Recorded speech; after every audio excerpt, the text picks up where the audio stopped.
ओम शांति। आज 28 अप्रैल 2025 को हम साकार बाबा के साकार मधुर महावाक्य सुनेंगे।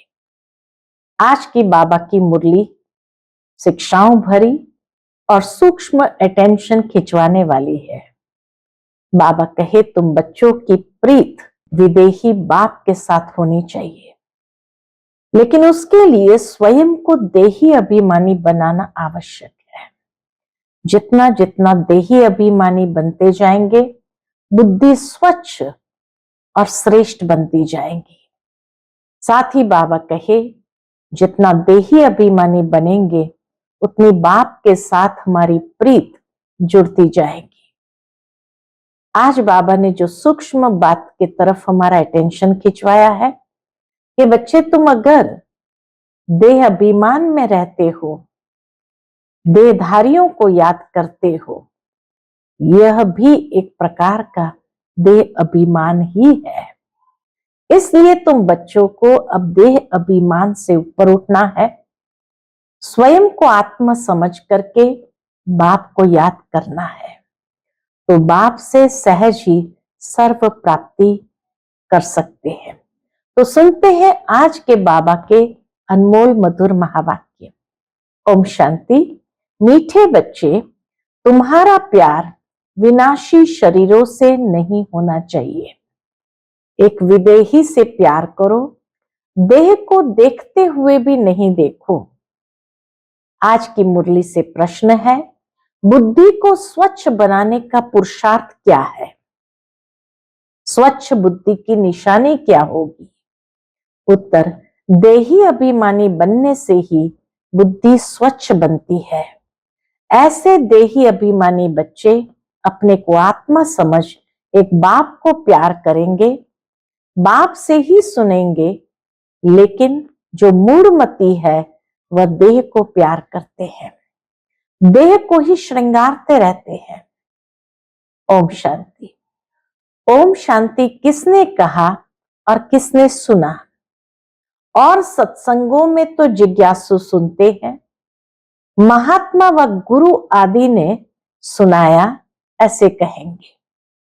दुनिया में लोग सत्संगों में जाते हैं तो कहेंगे महात्मा ने सुनाया, गुरु ने सुनाया। यहां परमात्मा ने सुनाया और आत्मा ने सुना। नई बात है ना? देही अभिमानी होना पड़े, इस बात को समझने के लिए भी देही अभिमानी होना पड़े। कई यहां भी देह अभिमानी हो बैठते हैं। तुम बच्चों को देही अभिमानी हो बैठना चाहिए। कैसे देही अभिमानी बनना है, सो भी बाबा सिखाते हैं। मैं आत्मा इस शरीर में विराजमान हूं। शिव बाबा हमको समझाते हैं, ये बुद्धि में अच्छी तरह याद रहना चाहिए। मुझ आत्मा का कनेक्शन है परमात्मा के साथ। परमात्मा आकर इस शरीर द्वारा सुनाते हैं। ये दलाल हो गया, ब्रह्मा बाबा दलाल हो गया।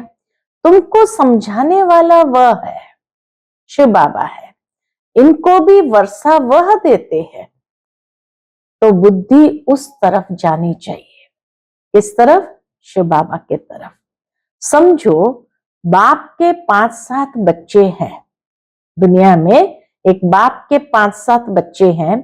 उन्हों का बुद्धि योग बाप तरफ रहेगा ना, क्योंकि बाप से वर्षा मिलना है। भाई से वर्षा नहीं मिलता, वर्षा हमेशा बाप से मिलता है। आत्मा को आत्मा से वर्षा नहीं मिलता। तुम जानते हो, आत्मा के रूप में हम सब भाई भाई हैं। हम सब आत्माओं का कनेक्शन एक परमपिता परमात्मा के साथ है। वह कहते हैं, मामेकम याद करो, मुझ एक के साथ ही प्रीत रखो, रचना के साथ मत रखो। देही अभिमानी बनो। बाप से प्रीत रखने के लिए भी देही अभिमानी बनना पड़ता है। मेरे सिवाय और कोई देहधारी को याद करते हो तो इसको भी कहा जाता है देह अभिमान। शिव बाबा के सिवाय और कोई भी देहधारी को याद करते हैं तो इसको भी कहा जाता है देहभान, देह अभिमान। भल ये देहधारी तुम्हारे सामने बैठे हैं, ब्रह्मा बाबा सामने बैठे हैं, परंतु तुम इनको नहीं देखो। बुद्धि में याद उनकी रहनी चाहिए, शिव बाबा की रहनी चाहिए। वह तो सिर्फ कहने मात्र भाई भाई कहते हैं। दुनिया के लोग सिर्फ कहने मात्र कह देते भाई भाई। अभी तुम जानते हो हम आत्मा है, परम पिता परमात्मा की संतान है। वर्षा परमात्मा बाप से मिलता है। वह बाप कहते हैं तुम्हारा लव मुझ एक के साथ होना चाहिए। मैं ही खुद आकर तुम आत्माओं की अपने साथ सगाई कराता हूं। देहधारी से सगाई नहीं है, और जो भी संबंध है वह देह के यहाँ के संबंध है। इस समय तुमको देही अभिमानी बनना है। हम आत्मा बाप से सुनते हैं, बुद्धि बाप तरफ जानी चाहिए। बाप इनके बाजू में बैठ हमको नॉलेज देते हैं। उसने शरीर का लोन लिया हुआ है। आत्मा इस शरीर रूपी घर में आकर पार्ट बजाती है। आत्मा इस शरीर रूपी घर में आकर पार्ट बजाती है। जैसे कि वह अपने को अंडर हाउस अरेस्ट कर देती है। दुनिया में किसी को नजरबंदी करते हैं तो उसको कहते हैं अंडर हाउस अरेस्ट, पार्ट बजाने के लिए। घर में वो घूम सकते हैं, स्वतंत्र है तो फ्री, परंतु इसमें प्रवेश कर अपने को इस घर में बंद कर पार्ट बजाती है। आत्मा ही एक शरीर छोड़ दूसरा लेती है, पार्ट बजाती है। इस समय जो जितना देही अभिमानी रहेंगे वह उच्च पद पाएंगे। बाबा के शरीर में भी तुम्हारा प्यार नहीं होना चाहिए। बाबा कितना हम बच्चों को आत्मस्मृति में पक्का कराने के लिए, देही अभिमानी बनाने के लिए कहते हैं ब्रह्मा बाबा के शरीर में भी तुम्हारा प्यार नहीं होना चाहिए, रिंचक मात्र भी नहीं। ये शरीर तो कोई काम का नहीं है।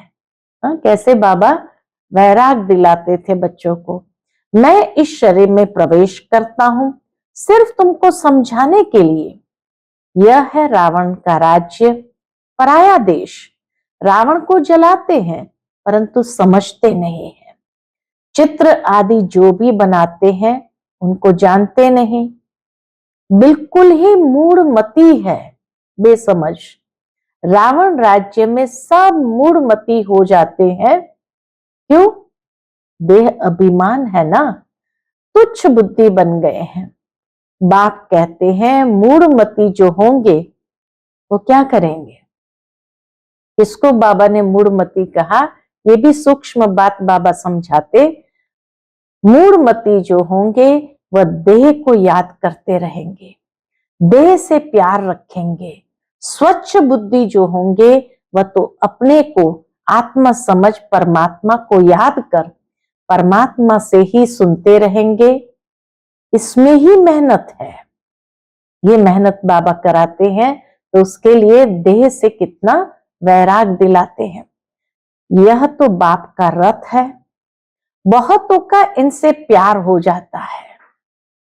जैसे हुसैन का घोड़ा, उनको कितना सजाते हैं। अब महिमा तो हुसैन की है ना, घोड़े की तो नहीं है।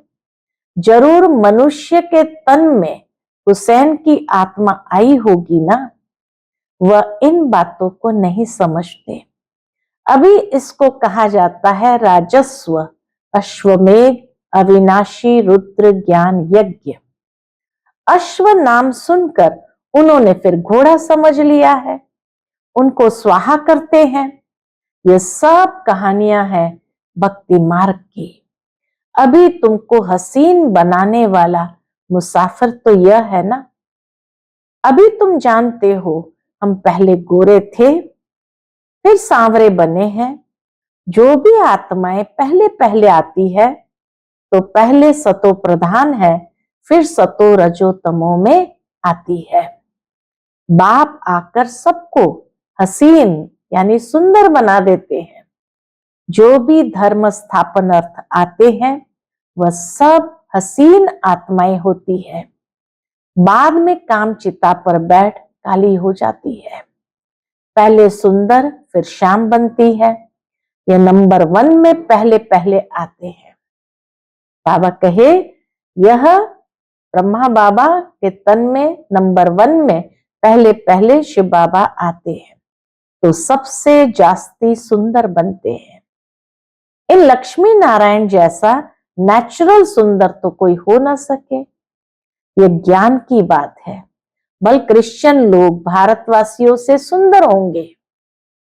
बाबा कहे भले क्रिश्चियन लोग यूरोप वाले भारतवासियों से सुंदर गोरे हैं क्योंकि उस तरफ के रहने वाले हैं, परंतु सतयुग में तो नेचुरल ब्यूटी है। आत्मा और शरीर दोनों सुंदर है। इस समय सब पतित सांवरे हैं, फिर बाप आकर सबको सुंदर बनाते हैं। पहले सतो प्रधान पवित्र होते हैं, फिर उतरते उतरते काम चिता पर बैठ काले हो जाते हैं। अब बाप आया है सभी आत्माओं को पवित्र बनाने। बाप को याद करने से ही तुम पावन बन जाएंगे। तो याद करना है एक को, देहधारी से प्रीत नहीं रखनी है। बुद्धि में ये रहे कि हम एक बाप के हैं। बुद्धि में ये रहे हम एक बाप के हैं, वही सब कुछ है। सर्व संबंध हमारा उनके साथ है तो वही सब कुछ है। इन आंखों से देखने वाले जो भी है वह सब विनाश हो जाएंगे। ये आंखें भी खत्म हो जाएंगी। परम पिता परमात्मा को तो त्रिनेत्री कहा जाता है। उनको ज्ञान का तीसरा नेत्र है। त्रिनेत्री, त्रिकालदर्शी, त्रिलोकीनाथ, ये टाइटल उनको मिले हैं। अभी तुमको तीनों लोकों का ज्ञान है, फिर यह गुम हो जाता है। यह ज्ञान प्रायलोप हो जाता है। जिसमें ज्ञान है वही आकर देते हैं। शिव बाबा ज्ञान का सागर है तो वही आकर देते हैं। तुमको बाप 84 जन्मों का ज्ञान सुनाते हैं। बाप कहते हैं अपने को आत्मा समझो, मैं इस शरीर में प्रवेश कर आया हूं तुमको पावन बनाने। मुझे याद करने से ही पावन बनेंगे। और कोई को याद किया तो सतो प्रधान बन नहीं सकेंगे। पाप कटेंगे नहीं तो कहेंगे विनाश काले विपरीत बुद्धि विनश्यन्ति। इतनी सूक्ष्म बात यहाँ बाबा ने बताई है कि और किसी को याद करेंगे तो पावन बनेंगे नहीं, सतो प्रधान बन नहीं सकेंगे, पाप कटेंगे नहीं। और पाप कटेंगे नहीं तो जरूर विनाश काले विपरीत बुद्धि ही कहा जाएगा। अंतिम समय बाबा की याद नहीं आएंगी। मनुष्य तो बहुत अंधश्रद्धा में है, देहधारियों में ही मोह रखते हैं। अब तुमको देही अभिमानी बनना है। निर्मोही बनने के लिए ही देही अभिमानी बनना है। एक में ही मोह रखना है, दूसरे कोई में मोह है तो गोया बाप से विपरीत बुद्धि है। ये भी सूक्ष्म बात बाबा ने अटेंशन खिंचवाई कि और किसी में मोह है माना बाप से विपरीत बुद्धि है। बाप कितना समझाते हैं, मुझ बाप को ही याद करो, इसमें ही मेहनत है। तुम कहते भी हो हम पतितों को आकर पावन बनाओ, बाप ही पावन बनाते हैं। तुम बच्चों को 84 जन्म की हिस्ट्री ज्योग्राफी बाप ही समझाते हैं। वह तो सहज है ना, बाकी याद की ही डिफिकल्ट सब्जेक्ट है। बाप के साथ योग रखने में कोई भी होशियार नहीं है। सर्टिफिकेट दे दिया बाबा ने, बाप के साथ योग रखने में कोई भी होशियार नहीं है। जो बच्चे याद में होशियार नहीं वह जैसे पंडित है, टाइटल मिल गया। याद में होशियार नहीं तो वह जैसे पंडित है। ज्ञान में भल कितने भी होशियार हो, याद में नहीं रहते तो पंडित है। बाबा पंडित की एक कहानी सुनाते हैं ना, जिसको सुनाया वह तो परमात्मा को याद कर पार हो गया, नदी पार हो गया। पंडित का दृष्टांत भी तुम्हारे लिए है। बाप को तुम याद करो तो पार हो जाएंगे। सिर्फ मुरली में तीखे होंगे तो पार जा नहीं सकेंगे। याद के सिवाय विकर्म विनाश नहीं होंगे। यह सब दृष्टांत बनाए हैं। बाप बैठ यथार्थ रीति समझाते हैं। उनको निश्चय बैठ गया, एक ही बात पकड़ ली कि परमात्मा को याद करने से पार हो जाएंगे। सिर्फ ज्ञान होगा, योग नहीं तो ऊंच पद पा नहीं सकेंगे। ऐसे बहुत है, याद में नहीं रहते। मूल बात है ही याद की। बहुत अच्छी अच्छी सर्विस करने वाले हैं, परंतु बुद्धि योग ठीक नहीं होगा तो फंस पड़ेंगे। योग वाला कभी देह अभिमान में नहीं फंसेंगे। बाबा कहे योग वाला कभी देह अभिमान में नहीं फंसेगा। अशुद्ध संकल्प नहीं आएंगे। याद में कच्चा होगा तो तूफान आएगा। इसलिए बाबा आज की मुरली में अंडरलाइन करा रहे हैं, याद में रहो तो अशुद्ध संकल्प नहीं आएगा। योग में कच्चा होगा तो तूफान आएंगे। योग से कर्मेंद्रियां एकदम वश हो जाती है। बाप राइट और रॉन्ग को समझने की बुद्धि भी देते हैं। औरों की देह तरफ बुद्धि जाने से विपरीत बुद्धि विनश्यंती हो जाएंगे। ज्ञान अलग है, योग अलग है। योग से हेल्थ, ज्ञान से वेल्थ मिलती है। योग से शरीर की आयु बढ़ती है। आत्मा तो बड़ी छोटी होती नहीं है। आत्मा कहेगी मेरे शरीर की आयु बड़ी होती है। अभी आयु छोटी है, फिर आधा कल्प के लिए शरीर की आयु बड़ी हो जाएगी। सत्युग त्रेता में 150 साल के आसपास आयु हो जाएंगी। हम तमो प्रधान से सतो प्रधान बन जाएंगे। आत्मा पवित्र बनती है। सारा मदार किस पर है? सारा मदार याद और पवित्रता पर है। सारा मदार आत्मा को पवित्र बनाने पर है। पवित्र नहीं बनेंगे तो पद भी नहीं पाएंगे। माया चाट रखने में बच्चों को सुस्त बना देती है। याद का चाट रखने में बाबा कहे बच्चे सुस्त बन जाते हैं। क्यों? माया बना देती है। बच्चों को याद की यात्रा का चार्ट बहुत शौक से रखना चाहिए। देखना चाहिए कि हम बाप को याद करते हैं या और कोई मित्र संबंधी आदि तरफ बुद्धि जाती है। सारे दिन में याद किसकी रही अथवा प्रीत किसके साथ रही, कितना टाइम वेस्ट किया, अपना चार्ट रखना चाहिए। समय कहाँ बिताया, बाबा कहे ये चार्ट रखना चाहिए। परंतु कोई में ताकत नहीं है जो चार्ट रेगुलर रख सके। कोई विरला रख सकते हैं।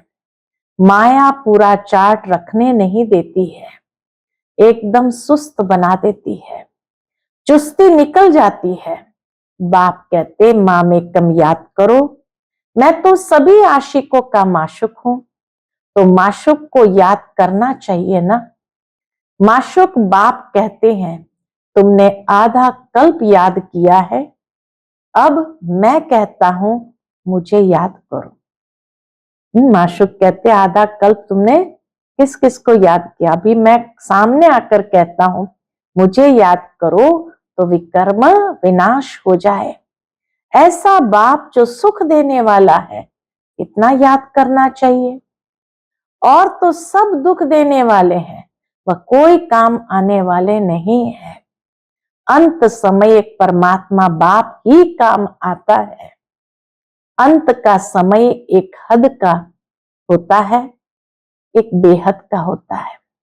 अंत का समय एक हद का होता है और एक बेहद का होता है। बाप समझाते हैं, अच्छी रीति याद करते रहेंगे तो अकाले मृत्यु नहीं होगी। तुमको अमर बना देते हैं। पहले तो बाप के साथ प्रीत बुद्धि चाहिए। कोई के भी शरीर के साथ प्रीत होगी तो गिर पड़ेंगे, फेल हो जाएंगे, चंद्रवंशी में चले जाएंगे। स्वर्ग सतयुगी सूर्यवंशी राजाई को ही कहा जाता है। त्रेता को भी स्वर्ग नहीं कहेंगे। जैसे द्वापर और कलयुग है तो कलयुग को रौरव नरक तमो प्रधान कहा जाता है। द्वापर को इतना नहीं कहेंगे।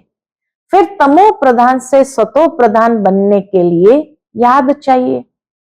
खुद भी समझते हैं हमारी फलाने से बहुत प्रीत है, उसके आधार बिगर हमारा कल्याण नहीं होगा। अब ऐसी हालत में अगर मर जाए तो क्या होगा? विनाश काले विपरीत बुद्धि विनश्यंती, श्रेष्ठ पद से विनश्यंती हो जाएगी। धूल छाई पद पालेंगे। धूल छाई माना साधारण सा पद पालेंगे। आजकल दुनिया में फैशन की भी बहुत बड़ी मुसीबत है। आजकल दुनिया में फैशन की भी बहुत बड़ी मुसीबत है। अपने पर आशिक करने के लिए शरीर को कितना टिप टॉप करते हैं। अब बाप कहते, बच्चे किसके भी नाम रूप में मत फंसो। लक्ष्मी नारायण की ड्रेस देखो कैसी रॉयल है, वह है ही शिवालय, इसको कहा जाता है वैश्यालय। इन देवताओं के आगे जाकर कहते हैं हम वैश्यालय के रहने वाले हैं। आजकल तो फैशन की ऐसी मुसीबत है, कैसी? बाबा कहे आजकल तो फैशन की ऐसी मुसीबत है, सबकी नजर चली जाती है, फिर पकड़कर भगा कर ले जाते हैं। बाबा कहे, बाबा को सब बातें मालूम है, फिर पकड़कर भगा ले जाते हैं। सतयुग में तो कायदेसर चलन होती है, वहां तो नेचुरल ब्यूटी है ना, अंधश्रद्धा की बात नहीं। यहाँ तो देखने से दिल लग जाती है तो फिर और धर्म वालों से भी शादी कर लेते हैं। अभी तुम्हारी है ईश्वरीय बुद्धि, पत्थर बुद्धि से पारस बुद्धि बाप के सिवाय कोई बना न सके। वह है ही रावण संप्रदाय। तुम अभी राम संप्रदाय बने हो। पांडव और कौरव एक ही संप्रदाय के थे, बाकी यादव है यूरोपवासी। गीता से कोई भी नहीं समझते, गीता से कोई भी नहीं समझते कि यादव यूरोपवासी है। वह तो यादव संप्रदाय भी यहां कह देते हैं। बाप बैठ समझाते हैं यादव है यूरोपवासी, जिन्होंने अपने विनाश के लिए ये मुसल आदि बनाए हैं। पांडवों की विजय होती है, वह जाकर स्वर्ग के मालिक बनेंगे। परमात्मा ही आकर स्वर्ग की स्थापना करते हैं। शास्त्रों में तो दिखाया है पांडव गल मरे, फिर क्या हुआ? कुछ भी समझ नहीं है, पत्थर बुद्धि है ना। ड्रामा के राज को जरा भी कोई जानते ही नहीं। बाबा के पास बच्चे आते हैं, कहता हूं बल जेवर आदि पहनो। कहते बाबा यहाँ जेवर शोभते कहाँ है? पतित आत्मा पतित शरीर को जेवर क्या शोभेंगे? वहां तो हम इन जेवरों आदि से सजे रहेंगे। सतयुग त्रेता में तो जेवरों से सजे रहेंगे। अथाह धन होता है, सब सुखी ही सुखी रहते हैं। बल यहाँ फील होता है ये राजा है, हम प्रजा है, परंतु दुख की बात नहीं। यहाँ अनाज आदि नहीं मिलता है तो मनुष्य दुखी होते हैं। वहां तो सब कुछ मिलता है, दुख अक्षर मुख से निकलेगा नहीं। नाम ही है स्वर्ग। यूरोपियन लोग उनको पैराडाइज कहते हैं। समझते हैं वहां गॉड गॉडेस रहते थे, इसलिए उन्हों के चित्र भी बहुत खरीद करते हैं। परंतु वह स्वर्ग फिर कहां गया ये किसको भी पता नहीं है। तुम अभी जानते हो ये चक्र कैसे फिरता है। नई सो पुरानी, पुरानी सो नई दुनिया बनती है। देही अभिमानी बनने में बड़ी मेहनत है। तुम देही अभिमानी बनने से ही इन अनेक बीमारियों आदि से छूट सकेंगे। बाप को याद करने से उच्च पद पालेंगे। अच्छा, मीठे मीठे सिकिलते बच्चों प्रति माता पिता बाप दादा का याद प्यार और गुड मॉर्निंग। रूहानी बाप की रूहानी बच्चों को नमस्ते। हम सभी रूहानी बच्चों की रूहानी माता पिता बाप दादा को याद प्यार, गुड मॉर्निंग और नमस्ते नमस्ते। शुक्रिया बाबा, शुक्रिया। आज की मुरली से धारणा के लिए मुख्य सार है। पहली पॉइंट, किसी भी देहधारी को अपना आधार नहीं बनाना है।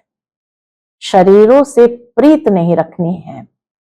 दिल की प्रीत एक बाप से रखनी है। किसी के नाम रूप में नहीं फंसना है। दूसरी पॉइंट, याद का चार्ट शौक से रखना है। इसमें सुस्त नहीं बनना है। चार्ट में देखना है मेरी बुद्धि किसके तरफ जाती है, कितना टाइम वेस्ट करते हैं। सुख देने वाला बाप कितना समय याद रहता है। आज का बाप दादा का मधुर वरदान हम बच्चों के प्रति है। गृहस्थ व्यवहार और ईश्वरीय व्यवहार दोनों की समानता द्वारा सदा हल्के और सफल भव। गृहस्थ व्यवहार और ईश्वरीय व्यवहार दोनों की समानता द्वारा सदा हल्के और सफल भव। सभी बच्चों को शरीर निर्वाह और आत्म निर्वाह की डबल सेवा मिली हुई है, लेकिन दोनों ही सेवाओं में समय का, शक्तियों का समान अटेंशन चाहिए। यदि श्रीमत का कांटा ठीक है तो दोनों साइड समान होंगे, लेकिन गृहस्थ शब्द बोलते ही गृहस्थी बन जाते हो तो बहानेबाजी शुरू हो जाती है। इसलिए गृहस्थी नहीं, ट्रस्टी है। इस स्मृति से गृहस्थ व्यवहार और ईश्वरीय व्यवहार दोनों में समानता रखो तो सदा हल्के और सफल होंगे। आज का स्लोगन है, फर्स्ट डिवीजन में आने के लिए कर्मेंद्रिय जीत माया जीत बनो। फर्स्ट डिवीजन में आने के लिए कर्मेंद्रिय जीत माया जीत बनो। आज का व्यक्त इशारा है, कंबाइंड रूप की स्मृति से सदा विजयी बनो। आपकी शिव शक्ति के कंबाइंड रूप का यादगार सदा पूजा जाता है। शक्ति शिव से अलग नहीं, शिव शक्ति से अलग नहीं। ऐसे कंबाइंड रूप में रहो। इसी स्वरूप को ही सहज योगी कहा जाता है। योग लगाने वाले नहीं, लेकिन सदा कंबाइंड अर्थात साथ रहने वाले, जो वायदा है कि साथ रहेंगे, साथ जिएंगे, साथ चलेंगे, ये वायदा पक्का याद रखो। अच्छा, ओम शांति।